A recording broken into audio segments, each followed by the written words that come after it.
तर नमस्कार मित्रांनो, मी स्वागत करतो तुमचं माझ्या नवीन ब्लॉगमध्ये. तर आपण जात होतो ट्रॉली घेऊन कांदा मार्केटला विकायला. आपले कांदे विकायचं काम चालू आहे सध्या. रस्त्यात एक उपातच होऊन गेली की आपलं ट्रॉलीचं टायर वेगळं आणि ट्रॉली वेगळी होऊन गेली. म्हणजे डायरेक्ट बेरिंग तुटून गेली. तर हे फक्त टायमावर ग्रेसिंग न केल्यामुळे झालं आहे मित्रांनो. तर काळजी घेत जा.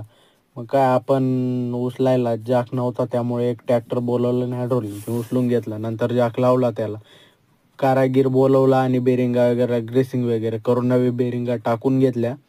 काळजी घेत जा मित्रांनो. तर बेरिंगांना टायमावर ग्रेसिंग करून राहा. मी चुकी केली ती तुम्ही करू नका. तर आपलं कांदा वगैरेचं आणि पावती वगैरे झाली, ती घेऊन निघालो घराकडे. ते घेऊन निघालो आणि मग काय, आपलं दुसरं काम होतं, एकदम अवघड काम होतं. तर आज आपल्याला विहिरीतनं मोटर काढायची होती, जी खूप वर्षापासनं बंदच होती जवळपास. तिची विहीर बांधलेली नसल्यामुळे तिचा